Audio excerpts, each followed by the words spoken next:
IMA's nationwide strike began this morning. This strike is the largest in over a decade. It closes most hospital departments. And the doctor strike, remember, comes after a 31-year-old trainee doctor was raped and murdered while on duty at the Arjikar Medical Hospital in Kolkata. Now, expect most hospital departments to be closed during this weekend. Routine outpatient departments and elective surgeries will remain shut, is what we're learning. Only essential services, including emergency care and critical treatments, will be operational. My colleague Saurabh joins us with more details. Saurabh, now a nationwide strike called by the IMA began this morning. It will go on for another 24 hours, is what we're learning.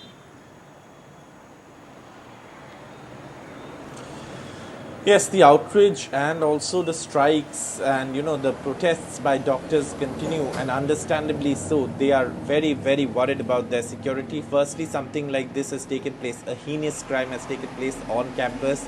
Then you have a few days later a crowd coming in and vandalizing part of the campus with a clear intent to actually reach the seminar room of that emergency ward, which is the place of occurrence of the crime scene, and to destroy that. Now, once that is clear, that this is of course something that people will be worried about, especially medical fraternity, who believe they're soft targets often and at the receiving end of violence. But this kind of sexual violence inside campus has really led to shockwaves across the country. There's a general sentiment of anger. Some of it is coming out on the streets, and of course, as usual, politics surrounding it as well. Blame game, political blame game between the ruling and the opposition party in West Bengal, and that is one part of it. But let's also look at the investigation, and one of the things that has come to light in the investigation is that now there is a new investigating agency, which is the CBI.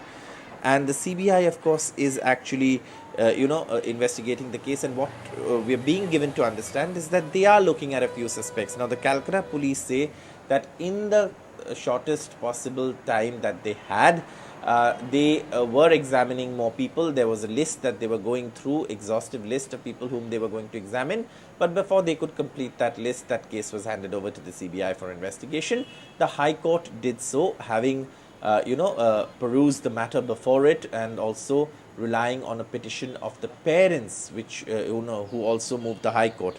Now, the CBI says that the parents, or what we've learned from sources rather, is that the parents have given the CBI names of a set of people whom they suspect to be involved in their daughter's rape and murder. And the CBI, of course, is investigating the case, like I said, under an order of the Calcutta High Court. However, they say that they have given the names of a few interns and doctors who worked with her at the hospital, is what the CBI sources are saying, and attributing that to the parents.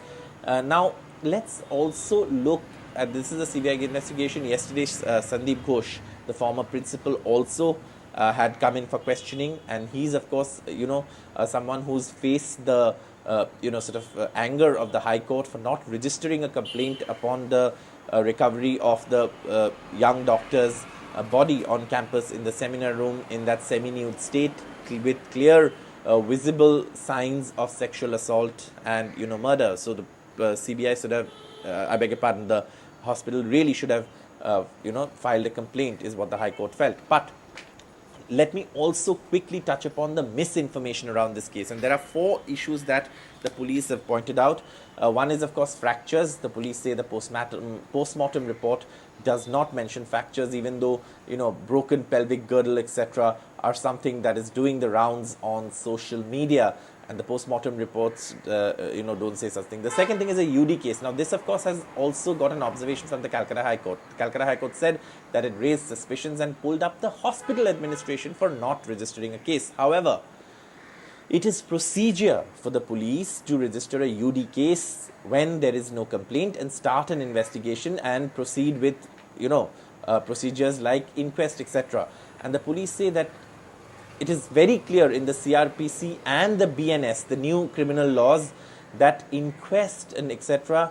or is all part of the procedure, and that the UD, natural death cases, include suicides, accidents, murders, Right. Snake bites, animal attacks, everything. Right. The third thing everybody is talking about is 150 gram of semen. That information came from the petition of the parents, And that is something also the Kolkata Police Commissioner yesterday spoke on. The fourth information is the names of certain doctors doing the rounds, that they may be involved. And so far, no agency has named these doctors as accused. And the police say it's unfair to name anyone as an accused without evidence, especially their doctors, and this could have an impact on their futures. So these are the 4 issues of misinformation, and the protests continue. Obviously, doctors are upset. Doctors are very, very traumatized.